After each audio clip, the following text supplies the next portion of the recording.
Hello and very good morning to all my dear students. आपण पाहत आहे 12वीचं organic chemistry. त्यामध्ये आपला चालू आहे 13व्या नंबरचा युनिट, ज्याचं नाव आहे अमाइन्स.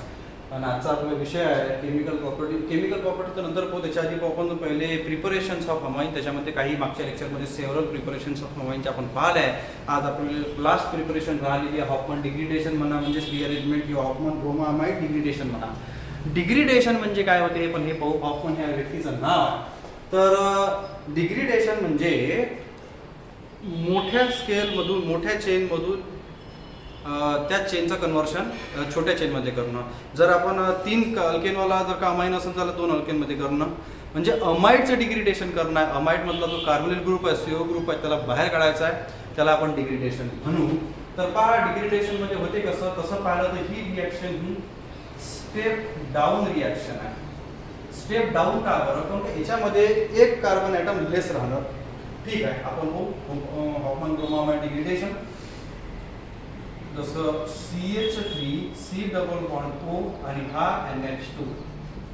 ठीक आहे, अमाइड नाव ॲसिड अमाइड और इथेन अमाइड. ठीक आहे, इथेन अमाइड प्लस याची रिॲक्शन लागेल Br सोबत, म्हणजे ब्रोमीन सोबत, म्हणून ब्रोमोअमाइड डिग्रेडेशन आहे. ब्रोमीन वापरून अमाइडचं डिग्रेडेशन केलेलं आहे याच्यात. प्लस 4KOH, तुमचं KOH ॲक्वियस KOH म्हणजे पोटॅशियम हायड्रॉक्साईड. सोडियम हायड्रॉक्साईड लावलं तरी काही बिघडत नाही. तर इथे होते कसं बघा, आपल्याला काय करायचं आहे, हा CO ग्रुप काढायचा आहे. म्हणजे हा डायरेक्ट CH3NH2 लागेल. कसं होईल तर पहा, नाव CH3 आणि हा इकडे काय तर NH2. This is the primary amine.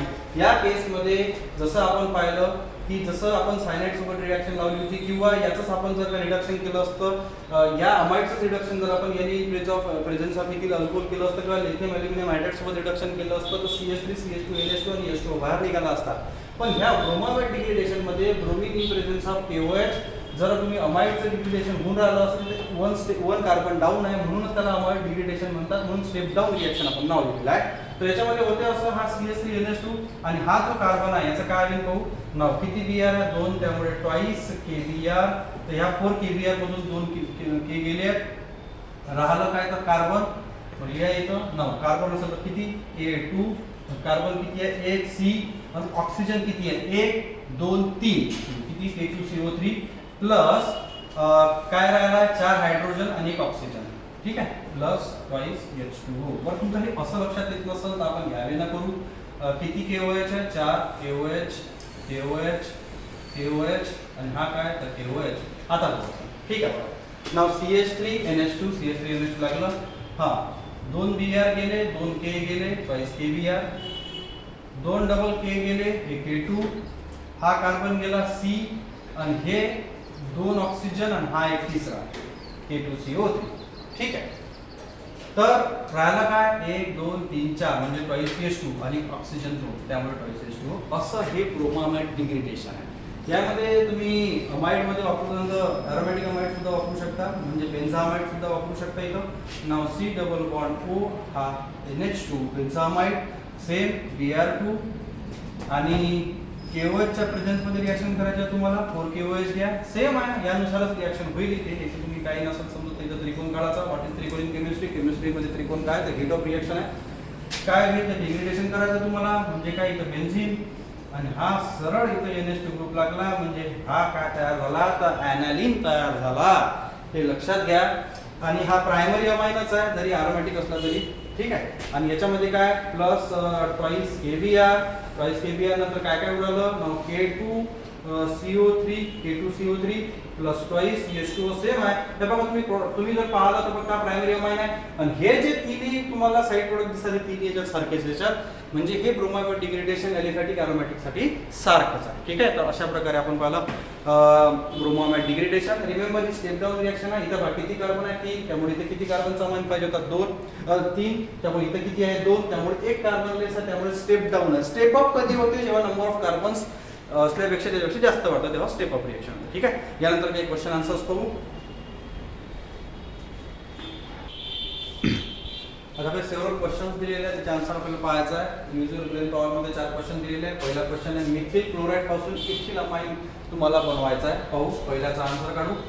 तर काय आन्सर पहिल्याचं बघा, मिथिल क्लोराइड म्हणजे काय बघा CH3Cl.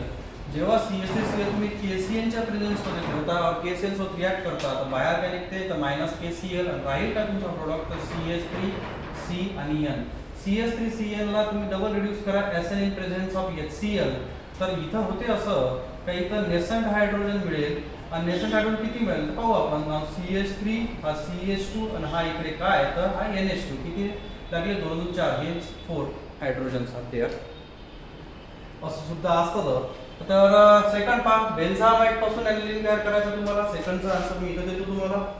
ठीक आहे. बेन्झामाइड म्हटलं त्यांनी. नाव बेन्झामाइड म्हणजे काय तर बेन्झीन रिंग आता CO आणि हा इकडे तर NH2. बेन्झामाइड ही रिएक्शन आपण रिसेंटली आताच बघितली आहे. ब्रोमामाइड डिग्रेडेशन आहे हॉफमनचं.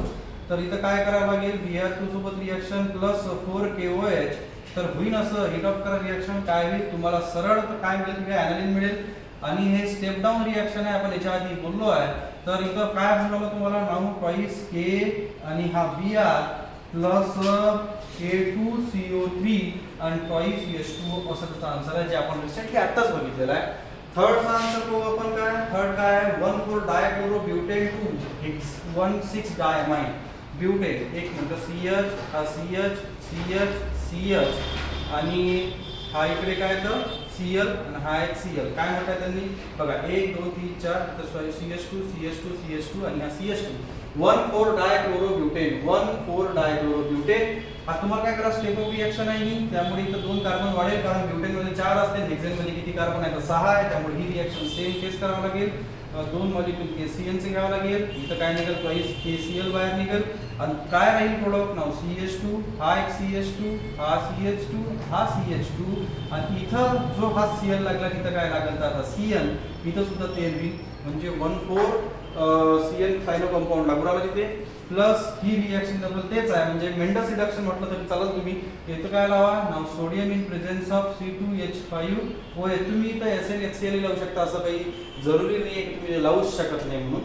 ठीक आहे. नाव होईल कसं इथं Cl चा काय होईल CH2 जसं तुमचं इथं काय Cl चा काय झालं CH2 हेच तुमचा प्रोडक्ट हा राहील नाव CH2 हा CH2 हा CH2 हा CH2 आणि इकडे काय राहील तर NH2 पहा CH2 आणि इथं काय राहील तर NH2 पहा 1 2 3 4 5 6 हेक्सेन. हेक्सेन मध्ये कोणकोणचे आला 16 पहिल्याला आणि 6व्याला डाय आणि अमाइन म्हणजे NH2 ग्रुप आणि राहिली कोणची तर तुमची चौथी रिएक्शन त्याची आन्सर सुद्धा इथे देतो. बेन्झामाइड पासून बेन्झिलअमाइन बनवायचा आहे म्हणजे काय C6CH5 CH2 आणि हा NH2 असं बनवायचं. हे समेंडस रिडक्शन तुम्हाला करावं लागेल सरळ. काय करावं लागेल बेन्झामाइड म्हणजे काय तर हा C डबल बॉन्ड O आणि हा इकडे काय तर NH2 याची रिडक्शन करा तुम्ही. रिडक्शन कशाच्या प्रेझेन्स मध्ये करा नाव Na in presence of ATOH म्हणजे इथिल अल्कोहोल. इथं सुद्धा तुमचं रिडक्शन होणार कोणतं रिडक्शन होणार इथं तर नेसंट हायड्रोजन मिळून राहिले. बघा काय होणार आहे नाव बेन्झीन. ठीक इकडे काय तर CH2 आणि हा इकडे काय NH2 प्लस H2O अजून पहा काय होते बघा इथं हायड्रोजन किती लागेल ते सुद्धा आपण कोण घेऊ 4 हायड्रोजन्स लागेल. पहा 2 कार्बनला 2 हायड्रोजन लागले C चा झाला CH2 आणि ऑक्सिजन बाहेर निघाला आणि NH2. These R the reaction आणि हे use your brain to out तुमचे सगळे आन्सर्स आहेत. अशा प्रकारे तुम्हाला क्वेश्चन राहील त्यानुसार तुम्ही त्याचा आन्सर व्यवस्थित लिहायचा. ठीक आहे. याच्यानंतर पाहू आपण त्याच्या फिजिकल प्रॉपर्टीज. आज आपण फिजिकल प्रॉपर्टीज ऑफ अमाइन याच्यामध्ये आपण जास्तीत जास्त भाग देणार आहे इंटरमॉलिक्युलर फोर्सेस अमाइन मधले त्यांची बॉइलिंग पॉइंट आणि सोल्युबिलिटी. नाव इंटरमॉलिक्युलर फोर्सेस वर भर देऊ मित्रांनो. अमाइन म्हटला तर प्रायमरी सेकंडरी टर्शियरी अमाइन आपण पाहिला क्वाटर्नरी अमोनियम सॉल्ट आहे तो विषय वेगळा. पण अमाइन्स मध्ये जनरली इंटरमॉलिक्युलर हायड्रोजन बॉन्डिंग पाहायला मिळाली आहे. कशी तर बघू. प्रायमरी अमाइन जर तुम्ही पाहिला तर प्रायमरी अमाइन म्हणजे कोणता तर RNH2. Now this is called the primary amine aliphatic amine. आपण ॲलिफॅटिक बद्दल बघू पहिले. होते असं प्रायमरी अमाइन मध्ये ॲलिफॅटिक अमाइन घेतला तर हा N हा एक H हा R आणि हा एक H आणि याचा होते असं हा दुसरा नायट्रोजन इथे एक R ग्रुप हा एक H हा एक H. नाव डबल इथे एक नायट्रोजन राहील हा R ग्रुप हा H ग्रुप हा H ग्रुप ना. इकडे जर पाहिलं तर इकडे N इकडे R इकडे H इकडे H. This is called the H bonding. आणि असं एक मोठं नेटवर्क सारखं स्ट्रक्चर असते सगळ्यांचं. प्रत्येक जो हायड्रोजन प्रत्येक जो नायट्रोजन आहे त्यांचं हायड्रोजन बॉन्डिंग कमी असतं. आपण जेव्हा पाहिलं नाही ते, तर यामुळे होते असं का प्रायमरी अमाइन्स आणि सेकंडरी अमाइन जर तुम्ही पाहिला तर सेकंडरी अमाइन म्हणजे कोणता मित्र हो R2 आणि हा इकडे काय ते NH. याच्यामध्ये सुद्धा तुम्ही काय तर हायड्रोजन बॉन्डिंग पाहाल. हा हायड्रोजन हा नायट्रोजन हा एक R ग्रुप आणि हा इकडे हायड्रोजन. इकडे पहा तर हा हायड्रोजन हा नायट्रोजन हा R. अशा प्रकारे सेकंडरी मध्ये सुद्धा तुम्हाला हायड्रोजन बॉन्डिंग दिसते. हे कोणची बॉन्डिंग झाली तर H बॉन्डिंग. पण जर तुम्ही टर्शरी अमाइन जर पाहिला तर टर्शरी अमाइन म्हणजे R3N. याच्यामध्ये कोणताही हायड्रोजन अटॅच नाही आणि हायड्रोजन अटॅच नसल्यामुळे इंटरमॉलिक्युलर हायड्रोजन बॉन्डिंग यांच्यामध्ये राहत नाही. त्यामुळे जर तुम्ही बॉइलिंग पॉइंटचा विषय जर याच्यामध्ये पाहिला तर बॉइलिंग पॉइंट सगळ्यात जास्त प्रायमरी अमाइनचा, नंतर सेकंडरी अमाइनचा, नंतर टर्शरी अमाइनचा राहील. काऊन का प्रायमरी सेकंडरी अमाइन जे असतात हे हायड्रोजन बॉन्डिंग दाखवतात आणि टर्शरी अमाइन म्हणजे आता होते असं की इथं अल्किल ग्रुप आहे आणि नायट्रोजन ग्रुप आहे, त्यामुळे डायपोल अट्रॅक्शन आहे. पण डायपोल अट्रॅक्शन हे इंटरमॉलिक्युलर फोर्सेस मध्ये हायड्रोजन बॉन्डिंग पेक्षा लोअर पॉवरचा आहे. म्हणजे इंटरमॉलिक्युलर फोर्सेस 3 प्रकारचे आपण पाहिले.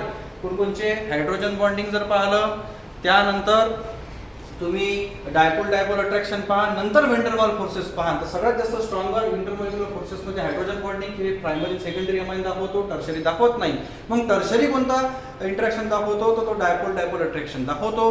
पण डायपोल अट्रॅक्शन हे हायड्रोजन बॉन्डिंग पेक्षा लोअर आहे. त्यामुळे सगळ्यात जास्त स्ट्रॉंगर इंटरमॉलिक्युलर फोर्सेस कोणचे तर हायड्रोजन बॉन्डिंग, त्यानंतर डायपोल अट्रॅक्शन आणि तिसरं कोणचं आहे तर वेंडरवाल फोर्सेस. आपण काही लेक्चरच्या आधी हे पाहिलं सुद्धा होतं. त्यामुळे बॉइलिंग पॉइंट जर तुम्ही पहा, बॉइलिंग पॉइंट तर इथं primary amine, then secondary amine आणि देन टर्शरी अमाइन असं पाहा.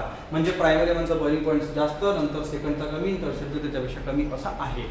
ॲलिफॅटिक अमाइन बद्दल एवढं. ॲलिफॅटिक अमाइन मध्ये होते असं लोअर मेंबर जे असतात, पहिले जे अमाइन्स असतात ते फिशी ओडर असते त्यांना, म्हणजे फिश टाईप असा ओडर असतो, मच्छी टाईप असा ओडर असतो त्यांचा. आणि जे थोडंफार मिडल ऑर्डर जे असतात तर ते जे असतात ते लिक्विड असतात आणि हायर ऑर्डरवाले सॉलिड असतात. नॉर्मल टेम्परेचर प्रेशरवर त्यांना सॉलिड ठेवता येते. ॲरोमॅटिक अमाइन जर पाहिला आपण म्हणजे कोणताच ॲनालिनचा जर विचार केला तर ॲनालिन हा लिक्विड आहे, ठीक आहे, वॉटरमध्ये सोल्युबल एवढा नाही म्हणजे नाही. काऊन का याच्यामध्ये कोणत्याही प्रकारचा हायड्रोजन बॉन्डिंग का बरं राहत नाही. एवढं काही जास्त हायड्रोजन बॉन्डिंग यांच्यामध्ये नाही. काऊन का हा जो कार्बन आहे हा sp2 हायब्रिडाइज कार्बन आहे, त्या ठीक आहे, आणि याचा सुद्धा एक इम्पॅक्ट फॅक्टर पडतो. दुसरी महत्त्वाची गोष्ट अशी का हा जो अरोमॅटिक अमाइन आहे हा ओपन तुम्ही बॉटल पाहिली असेल लॅबमध्ये ॲनालिनची तर अंबर कलरची असते, डार्क कलरची असते. म्हणजे कशी बॉटल राहील तर याच्यापेक्षा थोडी अशी डार्क बॉटल तुम्हाला राहील. आता ही AgNO3 सिल्वर नायट्रेटची आहे, तर मग याच्यापेक्षा अशी डार्क कलरची बॉटल राहते. याचं रिझन असं राहते, अंबर कलर और डार्क कलरची बॉटल असतं तर ते सनलाईट सोबत और लाईट सोबत कोणत्याही प्रकारचं इंटरॅक्शन दाखवत नाही, रिॲक्शन दाखवत नाही. आणि ह्या ज्या ॲनालिनची बॉटल असते टाईट बॉटल असते एकदम. का बरं ओपन ठेवता येत नाही, कारण का ओपन जर करून ठेवली त्याचं एअरमध्ये लवकर इझिली ऑक्सिडेशन होते. आणि जे क्लिअर कलरलेस सोल्युशन आहे ॲनालिनचं ओरिजिनली हे डर्टी रेड ब्राऊन कलरचं होते, म्हणजे ऑक्सिडेशन होते. तर म्हणून आपण कधी पाहत होतो ॲनालिनची बॉटल ही कधी टाईट फक्त बंद करूनच ठेवायला पाहिजे. जसं आपण क्लोरोफॉर्मची बॉटल बाहेर ठेवत नाही त्यानुसार ॲनालिनची बॉटल आपण बाहेर ठेवायची नाही. पेट्रोलियम इथर पण तसंच आहे. काही केमिकल्स कसे असतात व्होलाटाइल्स असतात पेट्रोल सारखे, म्हणजे हवेत लवकर उडून जाणार आहे, म्हणून त्यांचं काय करत असतो आपण टाईट करत असतो झाकण. तर अशा प्रकारे आपण जर पाहिलं तर इंटरमॉलिक्युलर फोर्सेस सोल्युबिलिटी बद्दल बोललो तर प्रायमरी सेकंडरी टर्शरी अशी सोल्युबिलिटी आहे. प्रायमरी सेकंडरी हे वॉटरमध्ये सोल्युबल आहे, टर्शरीचं सोल्युबिलिटी एवढी विशेष नाही. काऊन का यांच्यामध्ये हायड्रोजन बॉन्डिंग एवढं राहत नाही. तर हायड्रोजन बॉन्डिंग वॉटर सोबत कशी राहील, जसं हा H हा O आणि हा ADH. परत प्रायमरी जर का अमाइन असेल तर कसं राहील आपण पाहू, R5H. नाव इथं सुद्धा ऑक्सिजन, हा H हा H. आणि इथं जर पाहिलं तुम्ही तर हा नायट्रोजन हा हायड्रोजन हा R ग्रुप घ्या, H ग्रुप घ्या. This is also called H bonding with respect to water molecule. आणि ह्या कारणामुळे हे अमाइन जे असतात प्रायमरी सेकंडरी अमाइन हे वॉटरमध्ये सोल्युबल असतात. हे सोल्युबिलिटी जर तुम्ही त्यांची पाहिली तर ही प्रायमरीची, नंतर सेकंडरीची आणि नंतर टर्शरीची. आता याची कंपॅरिझन अल्कोहोल सोबत केलेलं आहे. सोल्युबिलिटी सगळ्यात जास्त कशी, अल्कोहोल जर पाहिलं तुम्ही तर अल्कोहोल म्हणजे होते कसं ROH. आणि अमाइन जर पाहिला तर अमाइन काय होते RNH2. ठीक आहे, हा प्रायमरी अल्कोहोल आहे. हे दोन्ही काय प्रायमरीचा आहे, प्रायमरी. पण सोल्युबिलिटी जास्त कशी लक्षात घ्या, ऑक्सिजनची इलेक्ट्रोनिगेटिव्हिटी किती आहे तर 3.5 आहे. नायट्रोजनची किती आहे तर 3 आणि हायड्रोजनची किती आहे तर 2.1. त्यामुळे हा बॉन्ड जो आहे हायड्रोजन ऑक्सिजनचा जास्त पोलर आहे ॲज कम्पेअर टू हायड्रोजन आणि नायट्रोजनचा. त्यामुळे तुम्ही जर का त्यांची जर का बॉइलिंग पॉईंट जर पाहिलं म्हणजे कशाचं बॉइलिंग पॉईंट जर पाहिलं बॉइलिंग पॉईंट मला नाही बॉइलिंग पॉईंट तर ठीक आहे आपण सोल्युबिलिटी पाहू.